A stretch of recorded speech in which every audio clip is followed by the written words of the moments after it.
I am Vicky Helm, and this is the Coffee Break Show. And today is going to blow your mind.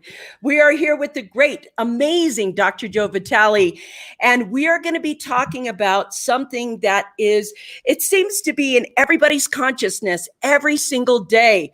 And we are going to have so much fun with it. But for right now, if you're new to the Spotlight Club, do me a favor, put your name down below here and go ahead and let me know who you are so we can talk to you and have fun with you and get to know you. And I just want to welcome you in here. If you're on YouTube, welcome to YouTube Live. This is the show where we talk every single day, Monday through Friday. We have a cup of coffee. We talk about stuff. We share inspiration, motivation, tips, techniques, and ideas that help create thrivability in the world. And today we have the king of thrivability in the world, Mr. Dr. Joe Vitale. Good morning, Dr. Joe. People are coming on board. So glad you're with us. Of course, I'm looking forward to this. This is so good. Today we are going to talk. Hello, Vicky and Joe from Ryan. Thank you guys for coming on board. Put your names down there. Good morning, Dr. Joe. I feel very fortunate today. I feel very fortunate to be able to share in a time where everybody is probably concerned about it. One of the greatest leaders in the world, I think, at developing consciousness around abundance and around money. So I'm going to tell you a little story before we get started. My team knows that I always say, money loves speed, money loves speed. Okay, we got an idea, money loves speed. Let's do this. Everybody has their marching orders. Well, I was scrolling through Facebook and I suddenly saw, as I was scrolling through Facebook, this book came up right here, Money Loves Speed. And of course, because I said it all the time, I thought to myself, man, I got to get this book, Money Loves Speed. And I've already read several of Joe's books. So all of a sudden I thought, okay, I'm going to get this book. And as I brought it home, books are like dessert for me. I sit down and I read them and I dog-ear them.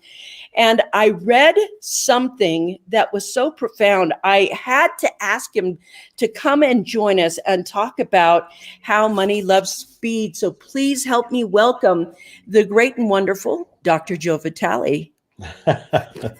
Thank you. You know, you also act very quickly because apparently you got the book and the next thing I know, you were contacting me saying, hey, can I interview you? And I, knowing Money Loves Speed, quickly said, yes. And then here we are. Yeah, it's so great. One of the things that I loved in here, the thing that really hooked me, I have it in this, and I'm hoping you'll talk about this with us right here. So I'm going to be reading from here, this squared page right here. I know that people see money as something separate from themselves, but in this moment right here, you say, I regard ideas as gifts. You don't buy the idea. You didn't ask for the idea. You received the idea. It came by grace. The idea came to you from a benevolent universe, and it's up to you to co-create it into a product or service that will actually benefit you and everybody involved. And that, to me, I was hoping you would say more about that because I think it's so profound, that one single statement. Well, you took one of my favorite passages and just read it, which in a way was stealing my thunder because those are my best lines. But the truth of the matter is the universe loves speed and money loves speed. And it's one of the 8 laws that I talk about in the book. Now, why does the universe love speed? What I've learned is that the universe is trying to give us ideas. But because most of us don't accept the ideas and we don't act on the ideas, the universe has learned to give an idea to about a dozen people at the same time, knowing most of those people are going to talk themselves out of it.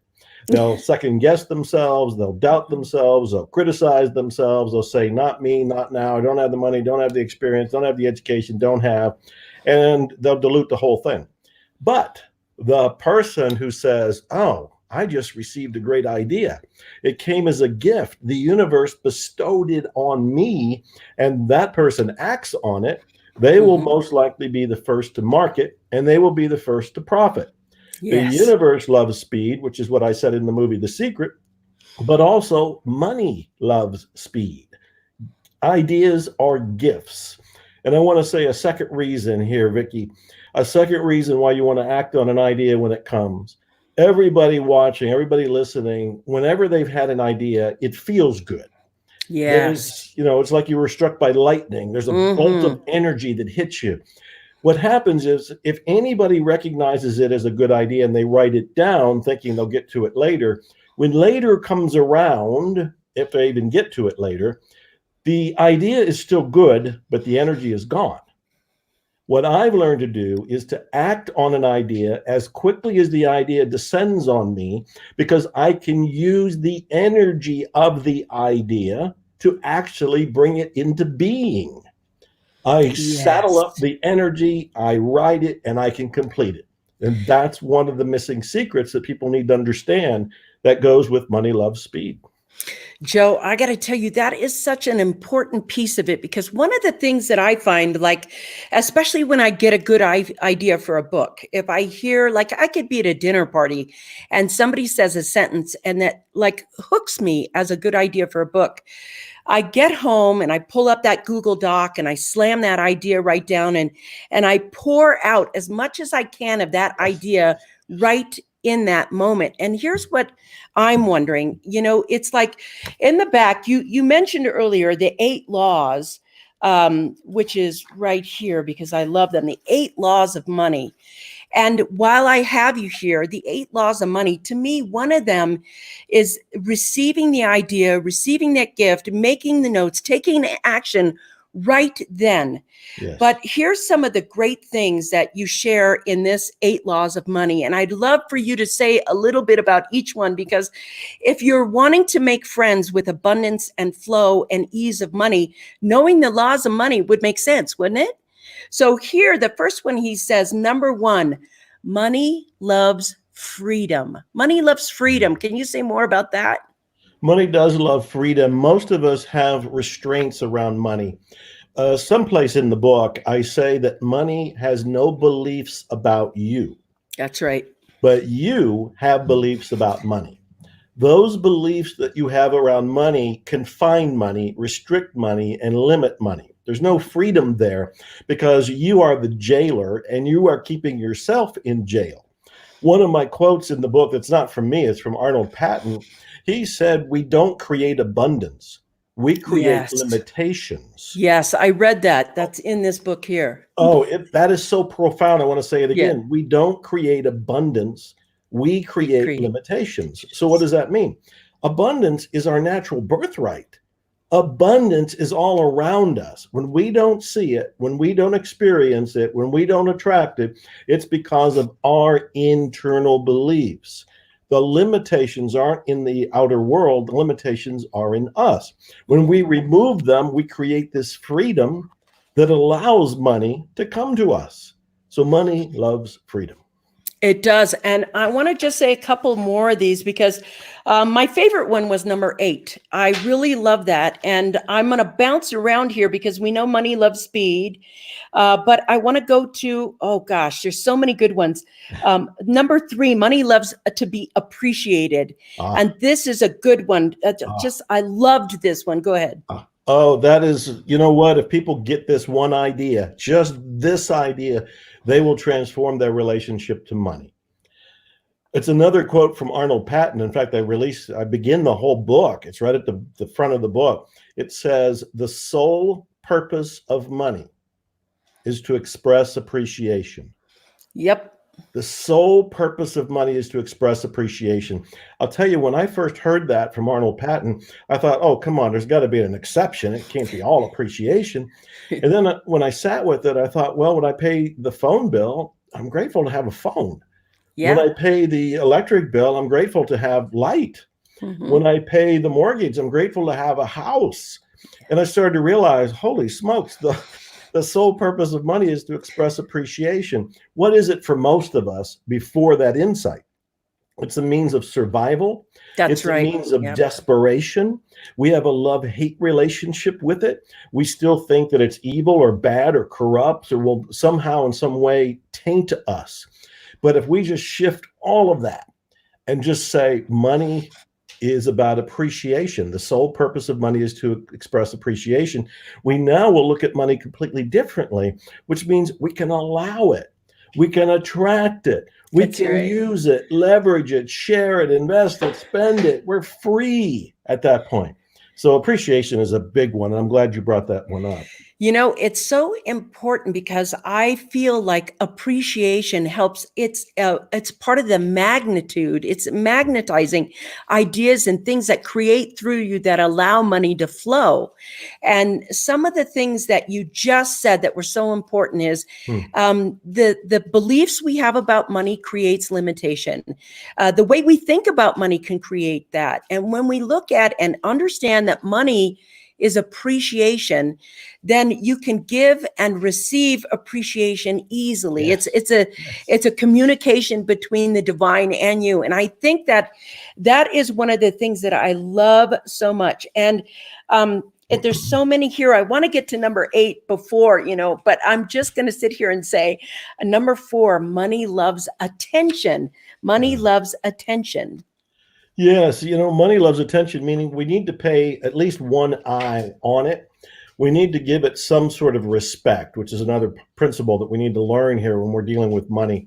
It needs some attention, meaning that you can't abandon it, you can't dismiss it, you can't treat it like the negative toddler that you're just trying to push aside. It does have some rules of its own, and there's a relationship you have with it. But money needs some attention. And it's true for all of us. We all need attention. Everybody that's watching this all want attention. It's a form of appreciation.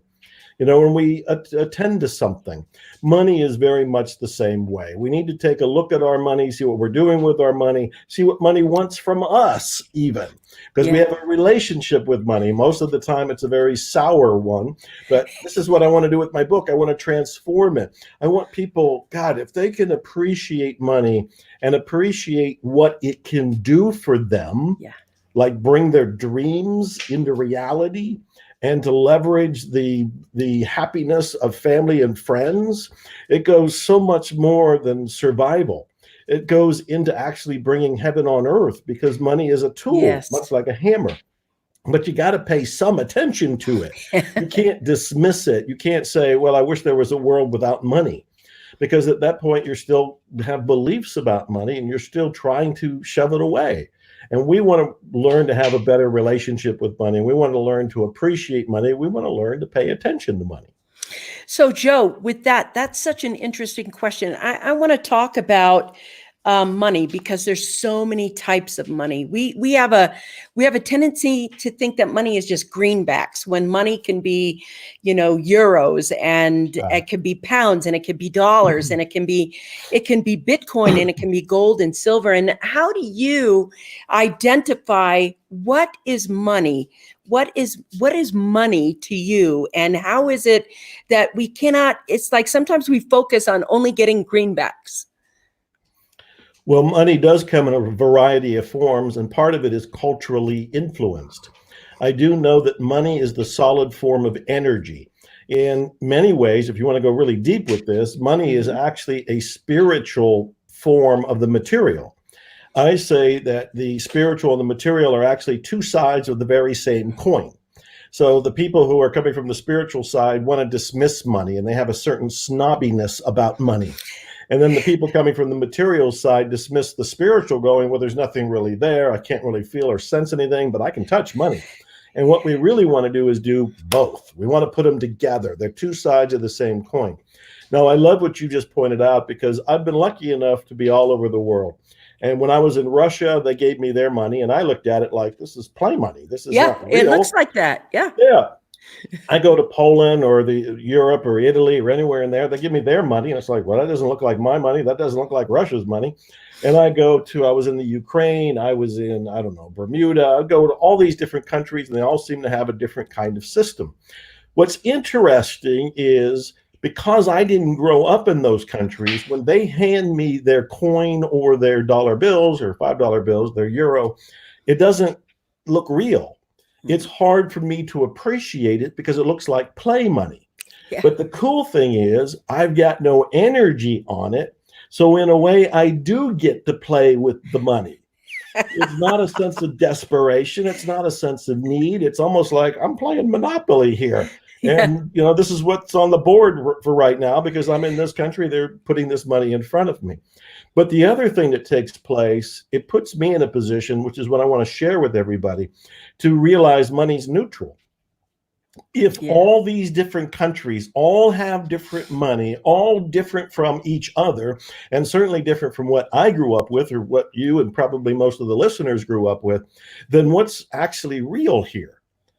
It's the agreed upon form of exchange that makes it real. The agreed upon form of exchange. So it can be greenbacks, it can be euros, it can be very colorful money from some of the other countries like Switzerland has some beautiful bills that I have seen and have been given to me. It's the same with the coin. It becomes almost like a fascinating work of art to see how they've manufactured the money. But in and of itself, beyond whatever substance was made to create it, it's meaningless. We are the ones who provide meaning. And what I'm trying to do with my new book, and I guess this is the soapbox I'm on these days, is to get people to realize that money is a useful tool to bring your dreams into reality. I have so many quotes, like Walt Disney, I quote in the book. He says, yes. You like that quote? I do. I have it underlined. He said, I don't make movies to make money. I make movies. Or I make money to continue making movies. That's right. And so there's a shift, and this is the shift I want everybody to make. I love writing books. And I want to make money from my books, but not for money's sake. So I can continue writing books. That's right. It's the extension of my mission. And that's where money becomes useful, and that's where we can agree on what it actually is. And Joe, you just said my favorite word about money. It's number 8. Money loves a mission. Oh, yes. Oh, yes. I've written a lot of books, so it's real easy for me to plug other ones. I wrote the Awakened Millionaire. Yeah. And in the Awakened Millionaire, I said one of the greatest things that can happen for any of us is to discover what our mission is. Because then you can bring this spiritual force within you into reality, and you get to use some of the wonderful tools that we have, like money, to make that mission come true. And people like Walt Disney and people like the big dreamers of the world, whether it's Tesla or whether it's Branson or some of the names that come to mind, these people have huge dreams and they're leveraging money to make those missions come true. I really want everybody to look within themselves and say, what's my mission? And as I say it, I also want people to realize it doesn't have to be going to the moon. It doesn't have to be curing cancer. If you're the one that can cure cancer, please hurry and do it. If you're the one that can cure the coronavirus, please hurry up and do it. But you can also open a bakery and have some of the best cupcakes. That's right. You can also be the best plumber. It can be whatever it is for you. For me, it's being an author, musician, speaker, and variations of that. But everybody, and this, I truly believe this, Vicki, in my heart, everybody has a unique mission. Agreed. And when they follow their mission, I follow my mission, you follow your mission, then the world works. That's a beautiful thing. Do you guys get that? That's such an important statement. Joe, I want to go to this side here because everybody's just blowing up with excitement. Good morning. Joe is a thought leader in abundance. I would agree with that. Listen, we put a link up to Joe's book in there. You guys know me. I don't tout a lot of products. I'm not a push sales. This will change your life. Now, I've read so many of Joe's books. This one is really good. If you are wondering how to have more abundance and have a view of money that helps draw more money to you, read this. Go get this. It's in the link right now. Marie Jo, good morning. New Money Loves Speed book. There's the link right there. Good morning, Joe. just bought my copy. Thank you. Just bought my copy. Thank you. Oh, Action. thank you. First Pete. to take Thank that you. action. Early bird gets the worm. That's right. The universe loves speed. Money loves speed. Act on an idea immediately. Use the energy of that moment to move the idea forward. Yes. If you take time to think about it, the initial energy to move it forward is gone. That's really true. Thank you for that. What suggestions, Joe, would you have to make for someone with an idea, but not the technical capability to execute it? I think that's from Ryan, because it says Facebook user right now. I'm not sure. I think that's Ryan. So what suggestion would you make for someone with an idea, but not the technical capability to execute it? Well, I'll tell you, I would Google whatever it is that you need. We live in this miraculous time where high technology and the online world is available at our fingertips. There are so many stories I can tell. I have other books that just came out, and I'm tempted to show them to you, because in these other books I tell stories like there was a woman who came up with the idea for an unusual purse. And I know there's all kind of purses out there, but for whatever reason, she created her own purse. And this purse was something she didn't know how to design it. She didn't have the technical skills for it. She didn't even have the money to make a prototype. She didn't know where to even begin. But she went to Google, and she Googled who are the biggest and best purse manufacturers on the planet. And what came up were purse manufacturers in China. She was in New York. And this is a young Afro-American woman, single, who's living off her credit cards. She uses her credit cards. She flies to China. She doesn't know anybody in China. She doesn't speak Chinese, but she goes to China. She goes to one of the largest hotels, knowing somebody will speak English there. She goes there with a printout that she got from Google of the different purse manufacturers. She started making phone calls to the ones she could get to. She goes and, without appointments even, she goes and makes her way into these doors and offices, and one of them agrees to make a handful of prototypes of her purse on spec. She takes those prototypes, gets on a plane, flies back to New York, and then she does basically the same thing, knocking on doors, finding somebody that would like her purse, order her purse, and then she could manufacture it. She did. She became an independently wealthy multi-millionaire from this idea. Now, this is not, there's all kinds of stories like this, but let's just back it all the way down to, here is a woman in her apartment with an idea for a purse and doesn't know where to start. She goes to Google. So that's where I would go, and I would be creative in what you're searching for. But the answers for just about anything are at our fingertips these days. You know, that is true. That's it, and it's such a simple yet powerful answer. That woman had a lot of chutzpah. I mean, a lot of chutzpah. But, you know, I want to talk about that because most people know Joe is the author. He's writing a book, this is, etc. They know, I think you've been in some 28 different movies. But Right. here's the thing that really got me. I think when I think of the one word that would describe Joe, you know, I was thinking Joe Cool. You remember that Joe Cool? Because he does everything. He's like this, everything's so cool and laid back and no worries. And he did 15 albums. He even got to write a song with Melissa Etheridge. But you weren't always a musician, were you? No, I was that not. Came later in life. Tell us about that idea and how that manifestation happened for you. Well, I'm all about going for dreams. And I, just like the woman with the purse, she had a dream, didn't know what she was doing. But Mark Twain said, ignorance plus confidence can equal success. So I was the same thing. When I turned 60 years old, which was 6.5 years ago, I looked around and said, what else is there? And I said, well, I've always wanted to be a musician. I wanted to go in the studio. I wanted to record music, but I didn't sing. I didn't sing in the shower, didn't sing karaoke, didn't sing behind the wheel of the car. Had no experience writing songs. I played harmonica, but I had no musical background, musical experience. When I was a kid, I wanted to play guitar, but my father bought me a an accordion. And so I learned a polka or two, but I was 5 years old and mad at the world because I didn't want to play an accordion. That's not cool. It would become cool later with Weird Al Yankovic and other people. But I didn't know any of this. But at the age of 60, I said, I want to be a musician. And I decided to be. So I stated an intention. Now, I want to be really candid because this is an important story. It's not about me becoming a musician. It's about me stating an intention. And then the next thing that happened was terror. Terror. I was scared. How can I be a musician with no experience, no singing ability, no guitar playing? I had a guitar, I knew 3 chords, but I had no band. I had no experience going into the studio. I did as a speaker, but not as a singer. And I was terrified.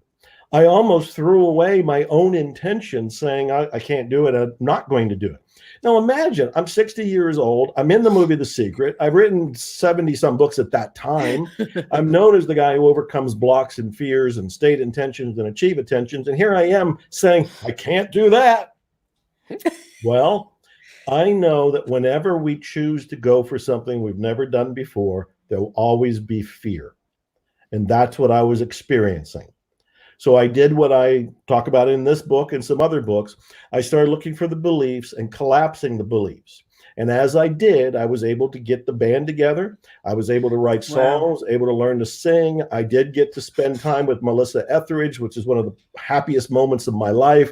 Yeah. And my most recent album, I dedicated to her, The Great Something. And I wrote a song for her, which I've also seen her since, which she loves. She's cool, just moved beyond belief. Punchline, 6 years later, I have recorded 15 albums. Wow. Some of my songs have been nominated for the Posy Award, which is the Grammys of positive music. Yep. Some of my music's been used in movies.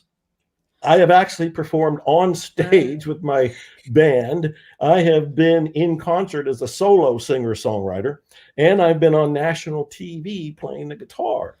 All of this in 6 years, and all of this from a guy who almost didn't do it because I was about to let fear stop me. That's so beautiful. That's so beautiful. There's a quote in your book and it's so powerful. I don't even have to look it up. And it's just one of the things he says is, there's always a sentence that everybody says. It's like, it is what it is. It is what it is. And you say that's what people say when they feel like they can't change something. And so you have this new shirt. And the shirt that you want to say, it says, it is what you accept. It is what you accept. Now, I want to let you know, there is always a time when, now Joe's got 80 books out. Joe's got 80 books out. Okay. So I want to tell my team, Joe's got 80 and I only have 37. So I want to let you know that those books, when they come out and they roll out, I'm going to tell you about Joe's example of this. But what would you say to the people right now who are thinking, you know what, I want to go through this transformation. I want to be able to take and notice the idea when it comes to me. I want to take that first second. I want to begin to move my beliefs and transform what I'm doing right now so that I can have a better relationship, just have a better quality of life with yourself and relationship with money. With money. Okay. Well, the very first thing that I would be doing is stating an intention. Intentions align our body and mind to go in a particular direction. Most of us are just bouncing off circumstances, waiting for things to happen, not really creating a life. We're just reacting to life. And so where it begins for me is, what's your intention? What do you want to have, do, or be? And if it is focused on money, maybe you can make it more concrete and come up with some sort of figure that you want to have either this week, this month, or on a regular basis. Don't worry about how. That's one of the big mistakes everybody makes, is they want to know, what's the plan? How do I get there? I talk about it in the book, but basically, just to pull the curtain back, there is no how and there is no plan. When you state an intention, you're stating something to be created.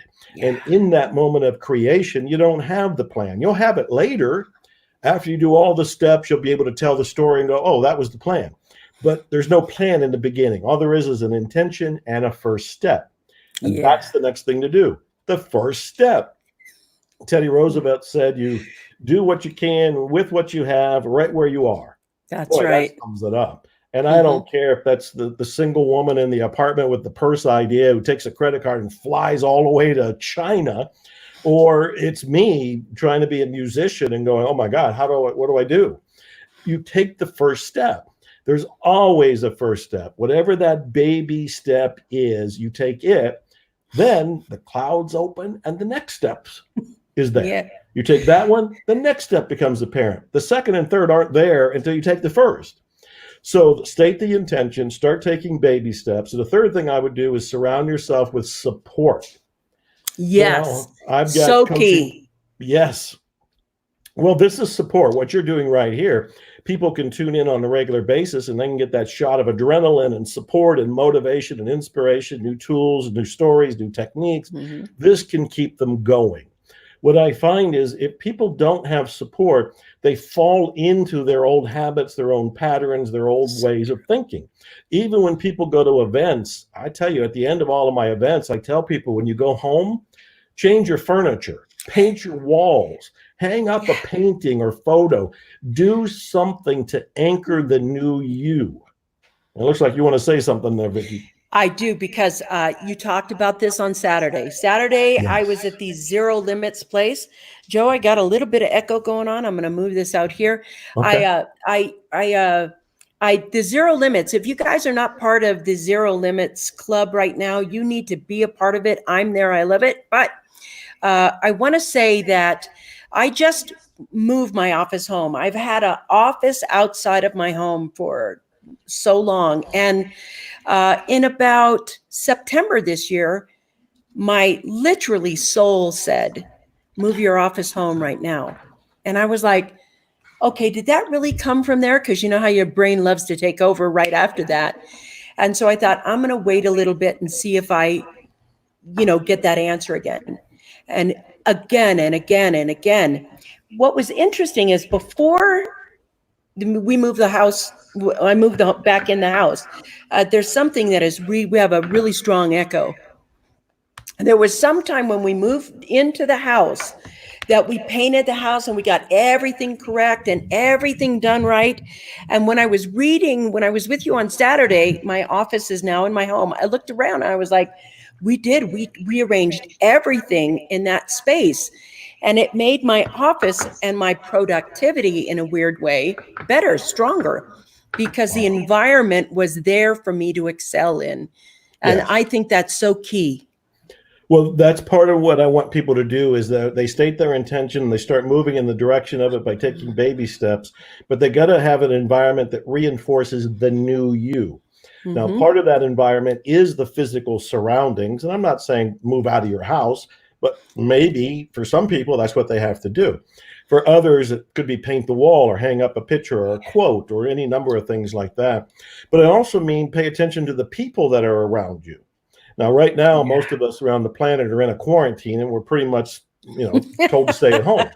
But we can still group on Facebook. And thank you for mentioning about my group. It's at Dr. Joe Vitale Zero Limits. So Dr.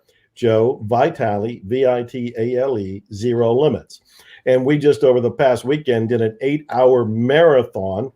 Yes. Totally gave it away. Yes. I and other speakers like Lisa Winston and Sean Donahoe and Chuck Pennington and Carolyn Harper and myself, we just fed the world. And about 30,000 people came to that That's day. right. 30,000 plus.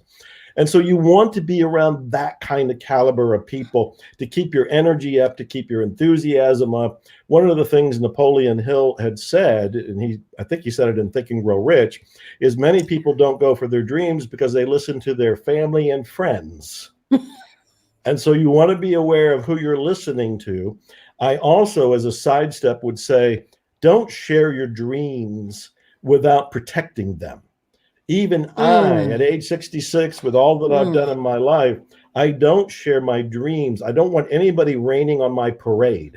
I am very careful to only share it with people like I would tell Vicki here. I know she would be supportive of me, but I would only tell it to people who could be supportive or could help me actually create the dream.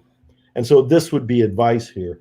And the next thing, and probably the last thing, as I'm ad-libbing what you would do, as it comes to attracting money is I'd pay attention to the feedback.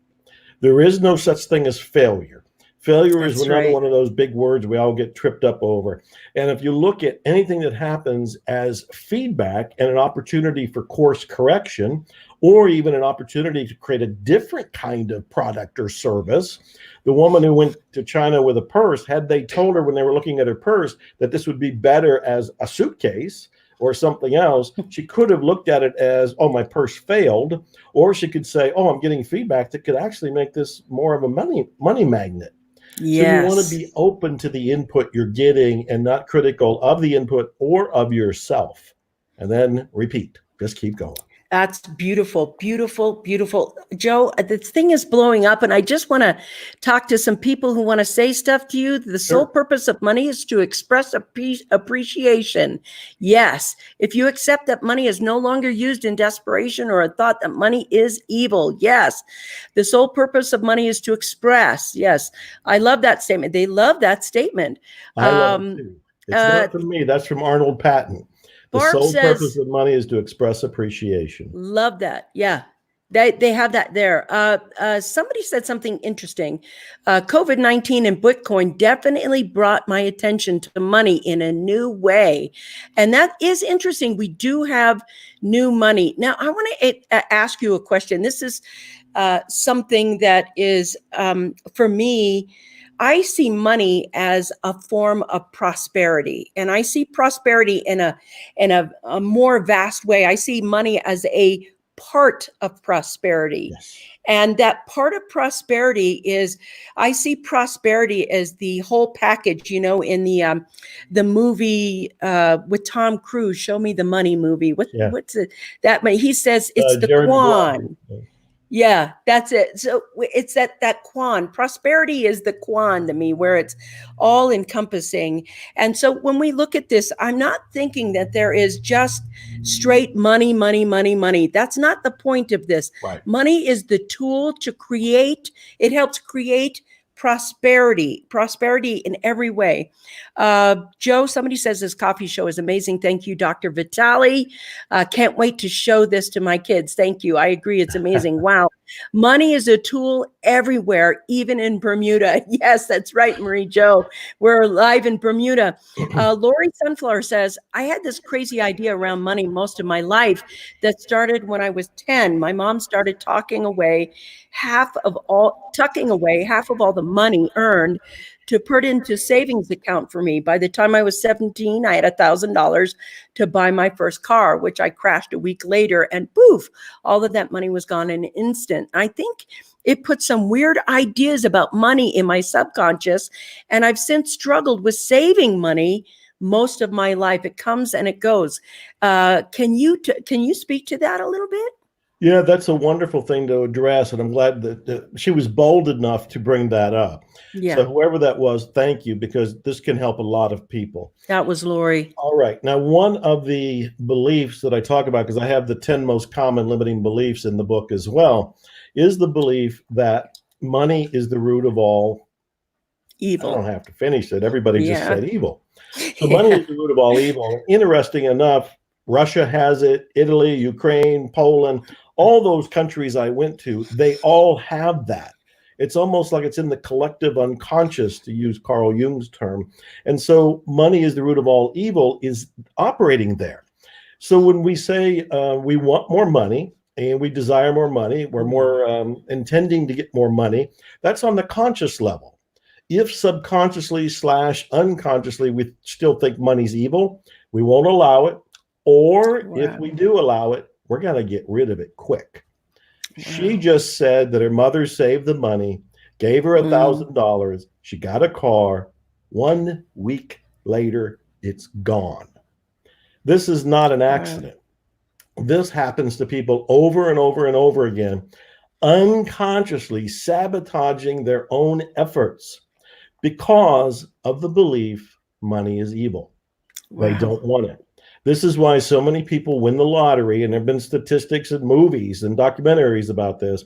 And then 3 years later, if not sooner, they're more broke than before they won hundreds of thousands, if not millions of dollars.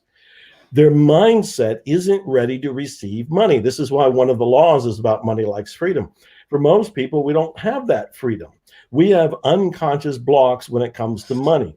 So this is another reason I also ask people, have you ever noticed that when you struggle with money to pay bills, you get the money just in the nick of time to pay the bill, and then you're broke again? Why did it come in the nick of time? Because you had the least amount of time to touch it. You didn't have it, all of a sudden it comes in, you got rid of it to pay a bill, and now you're broke again. But you don't realize it's because of your relationship or lack of it with money. So, Vicki, if you don't mind, I want to expand on this. Yes, because not I'm everybody's totally going to go get the book, and I want people to get the information. So, money is the root of all evil is actually a fracture of a longer biblical statement. And the biblical statement, which we don't even know what accurately was said because it's thousands of years old in an ancient language, it's been translated, retranslated, paraphrased, brought into modern times, and then we end up wrestling with something we think came from God. And we don't know where it came from. We don't even know if it's accurate. But the one that's out there is the love of money is the root of all evil. The love of money is the root of all evil. Well, that's at least better than money is the root of all evil. But here's what I found out. If you look at the leaders like Walt Disney that we mentioned, or Tesla folks, or Branson, or even myself at this point, or some of the wealthy people I've met, they're not in love with money. This is the distinction. That's right. They are not in love with money. They're not in love with money. They appreciate it. This goes back to that Arnold Patton quote. They appreciate it. They leverage it. They use it, but it's a tool. It's a little bit like saying my pen here is evil or my pen here is bad. It's a pen. If I held up a wad of bills, it's no different. The bills, the pen, they are tools to achieve end results. You choose the end results. I guess I could stab somebody with this. I guess I could write some evil things with this that people wouldn't like, but that's me making a choice. And so money in and of itself is so neutral, it's ridiculous. And what the wealthy people, the truly wealthy people that are allowing it to come in and to go out because they want it to circulate, they're not holding on to it. They're not in love with money. And this is the big shift that, Vicki, I want everybody on your show to get, whether they get my book or not. This is the big takeaway. Money in and of itself is neutral. It is neutral. You use it. You appreciate it, you leverage it, but you don't need to be in love with it. By not being in love with it, you just escape that biblical phrase. Yes. Yes, that's so amazing because it's like when I do stuff, if I write a book, I'm in love with the topic I'm writing about. I'm in love with serving the client. I'm in love with feeling connected to the divine. You know, in the beginning of the show, you were talking about when you have an idea and how good it feels. And I think to myself, yes, what an incredible quality of life I have because ideas just, it's like there's this field of possibilities and there's so many of them. And when I find one that just hooks me, I'm like immediately in love with it. And I have to take an action on it. Joe, I want to drop a little bit deeper if we can. Sure. We have just a few minutes of time with you. And I want to just say, what can we do to turn beliefs around? How can we begin to shatter past illusions? What are the tools we can use? Even if you name 1, 2, 3 tools, I know what I use because I talk to you, but I want to hear from you. What would you do to begin turning those ugly beliefs around into something more empowering? All right. Well, the first thing I'm going to do, and I hope you appreciate this, is some self-serving promotional plug. You go. My other new book is called The Art and Science of Results. And the art and science of results are the 9 most powerful ways to clear blocks. I don't know, am I holding that so you can see it? Yeah, that's right. Hold it up a little bit more, just 9 more. There it is. That's the next one everybody gets. All right. The art and science of results. There's 9 ways to get clear. And so I have a lot of different ways to get clear.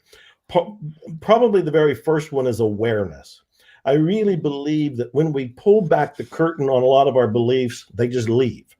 When I just explained about the money being evil or the love of money being the root of all evil, and I blew that away by explaining it away, a lot of people were just freed of that belief. And they were freed because of the awareness of what it was doing. So awareness is the number one way. I'm a great believer in coaching. My life really transformed decades ago when I finally got a coach. And I so believe in it, I got a coaching program. It's at miraclescoaching.com. And I would advise people, first of all, to investigate their own beliefs, question their beliefs to bring awareness to it. Second, consider hiring a coach, a mentor. It doesn't have to be one of my Miracles coaches, but somebody, because somebody that's detached and observant can help you see what you don't see. That's right. Trying to change your own beliefs is trying to play chess with yourself. You know your own moves if you know them at all. And so that's another way. A third way that I do it is I'm a big believer in tapping. I do the emotional freedom tapping technique, and I've done it ever since I learned it from Roger Callahan when it was called TFT, thought field therapy. And there's a lot of YouTube videos. Brad Yates and I, That's who I learned it from, Brad Yates. Brad Yates is a guru out there. Oh, he's got so many videos. Yeah. He and I have a program called Money Beyond Belief at moneybeyondbelief.com, which is all about using the tapping technique specifically for money. Also, another technique is Ho'oponopono. And you and I would have to do a whole nother show on that one there, Vicki, because Ho'oponopono most powerful technique I have learned, and I learned it on Saturday. Oh my gosh. You learned it on Saturday for the first time, and it has been so profound. It's just, even if you spend a little bit of time, could you just, even if the force limit, just give them a little bit of what Ho'oponopono is. You guys, pay attention. This is the best part. Well, Ho'oponopono is a spiritual healing technique.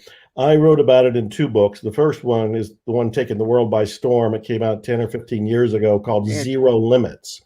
And it tells the true story of a therapist who helped heal an entire ward of mentally ill criminals, stop and consider this, by working on himself. And what he did was, inside himself, he would consider what was bothering him about the different criminals. And these were violent criminals who had to be sedated or shackled. And so whenever he saw them or he saw their records, he had buttons pushed in him. He'd pay attention to the buttons in him, and then he would say these 4 phrases. I love you. I'm sorry. Please forgive me. Thank you. I love you. I'm sorry. Please forgive me. Thank you. As simple as can be. Say it in any order. He's not saying it to other people. He's not saying it out loud. He's saying it internally. Well, that ward got better to the degree that those patients were criminals now, were pronounced sane, healthy, back to normal, and released, and the ward was closed. He and I wrote the first book telling the story called Zero Limits. I followed up 10 years later with a book called At Zero. And I've been teaching people for the last decade and a half how to do this. And basically, if you have a concern about anything, and it could be money, since that's been our subject here today, and you're frustrated that it's not coming, and you're still worried about it in any way, shape, or form, these are feelings in you. The feelings aren't out there in the world. They're not in other people. They're in you. As you have these feelings, you want to sense your connection to what I'll call the great something. The title of my last album, I called it The Great Something. Joseph Campbell called it the great mystery, to source, to God, to the divine, to the universe, to nature, whatever the word is for you. As you're feeling this upset around money, you imagine talking to your connection to the great something. And that's what you're saying. I love you. I'm sorry. Please forgive me. Thank you. And you're repeating it. I love you. I'm sorry. Please forgive me. Thank you. As a prayer, as a petition, as a song, whatever you want to phrase it. And as you're doing it, the great something is hearing, and where it's working is to take care of the beliefs in you that is causing the block, the upsets, and the limitations. Now, Vicki, I just gave a very condensed Cliff Notes, turbocharged, bring it into a nutshell version of an explanation. There's so much more to know. But Zero Limits is the book to read if people are interested. I agree with that. I'm not making a shameless plug here, but I decided that since I was going to interview Dr. Joe, I wanted to be part of his Zero Limits community. So I went in there and he's got a few videos. And one of the videos, he gives us a challenge. He says, if there's really zero limits, if there's really zero this, you tell me what is it that you would have zero limits with? And I thought, you know what? I'm going to play full out here. So I sat with myself. I really went in and I thought, you know, what is it that I want to do? And I thought, okay, I want to move to the next level. I want to create an 8-figure company that serves humanity in this way, and name everything that would make you happy. Name everything. And I really spent some time and I put my paragraph down. Now, there are thousands of people in this group. So there are thousands of answers, but I only took mine and I really seriously played full out with it. And I learned the Ho'oponopono on Saturday. And I did it just with this. Now there are days, these are days that went by, not months. This happened within days. So I started the Ho'oponopono. And what I found was that when I did it, the first thing that I felt, because you told the story of your mother, which was very empowering. Yes. But the Ho'oponopono, what I found out was the first thing that was happening was I was forgiving myself. And I was loving myself. There were things that I felt like that was just leaving. And one of the most powerful things you said this weekend was, see, I retain a lot. But one of the things that you said this weekend was, you don't actually have to know the contract you made or the thing that needs to be forgiven. And what I found was that the thing that needed to happen, that thing that I love about Ho'oponopono, is it's the doorway to surrender. Yes. It's the doorway inward and it's the doorway to surrender. Beautiful. And as I did it, I felt myself surrender and surrender and surrender. And I found out, Joe, the sabotage that I was doing was my lack of surrender to the actual purpose I wanted. And when you have a purpose, it's one thing to have one. It's one thing to want all the money. Surrendering to the divine, that co-creative process, and allowing it to come through you instead of forcing out of you, that was Ho'oponopono for me. And the second that happened, Joe, the project came, the team came, and it all fell in together. It happened so fast. The book got written, Joe. We wrote the next book. I think it was completed in 9 days. And it all had all of this. It was so powerfully fast because I finally decided that sometimes you have to just surrender your will to thy will. Yes. And Ho'oponopono was that gateway for me. And it happened. So I'm telling you, this weekend was powerful. And you know what was interesting? Lisa said something in her talk that was so powerful. I have tons of notes, but I don't have to remember this. Lisa said, you are the magic. You are the magic. And I was like, yes. It's interesting how that Ho'oponopono, that transformation, it happened in days.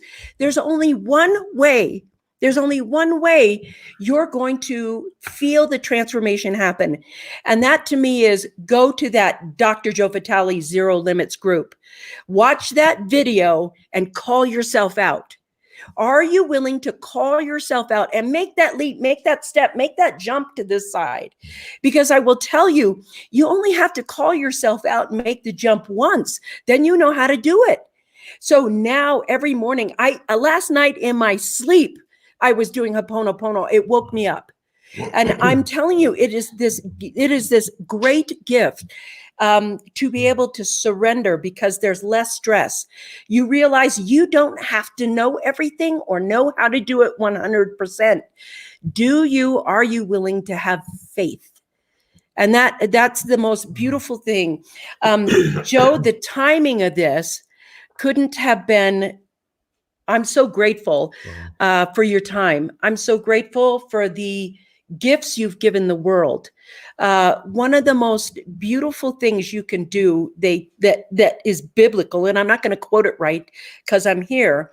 It says, you have no greater love than sacrificing your life for another. And to me, when I look at what you've done in the world, it's for humanity. And the joy in my heart to meet you and have you on the show today. So grateful. So grateful. You guys, I want to say, I know that you talk more, but today it was Joe, and I just wanted to bleed him of all that knowledge. Please put your comments or questions inside that group. Thank you for being here, Joe. And Oh, I I loved just it. am so, thank you. Thank you. You're doing great work, Vicki, and Godspeed to everybody watching. Thanks for the honor of being here. Thank you. All right, you guys, I'll see you tomorrow. We'll have an after show. Mwah! Peace out. I'll see you guys later.